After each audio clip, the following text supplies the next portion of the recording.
काल दिनांक 10 जुलै रोजी दुपारी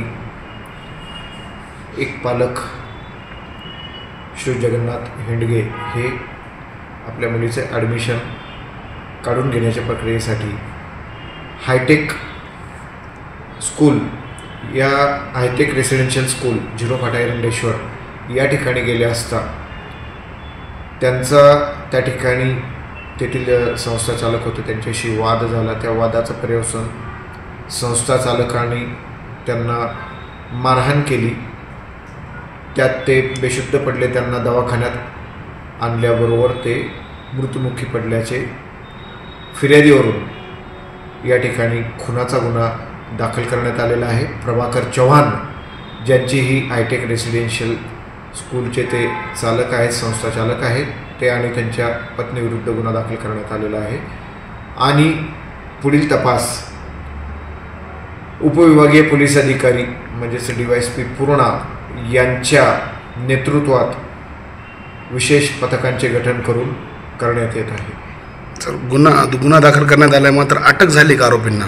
आरोपींचा शोध घेण्यात येत आहे। त्यासाठी विविध पथके तयार केलेली आहेत आणि SDPOच्या नेतृत्वात ती पथके आहेत आणि आम्ही स्वतः लक्ष देऊन या तपासाची देखरेख करत आहोत आणि त्यांना लवकरच योग्य कारवाई करत आहोत। या घटनामध्ये किती आरोपी सर? सध्या 2 आरोपी या घटनेत आहेत। माझं नाव सदानंद पांडुरंग हेंडगे। माझे भाऊ होते ते मुलीची TC आणण्यासाठी गेलते हायटेक झिरोफाटा बालकृष्ण शाळेत। तिथे गेलते, त्यांना कॅबिनमध्ये बोलवलं आणि माझ्या काकांना बाहेर थांबवलं एकट्यालाच।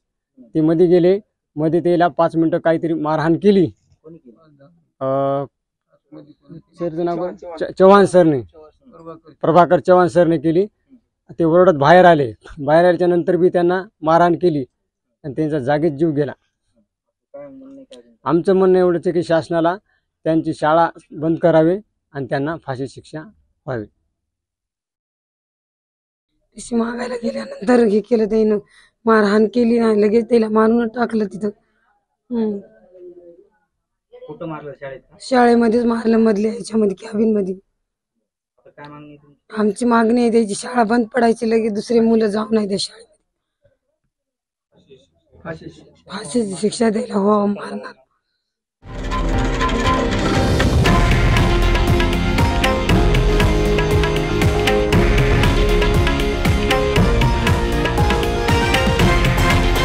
हे आहे देशातील नंबर 1 न्यूज नेटवर्क आणि आपण पाहत आहात TV9 मराठी, एकमेव।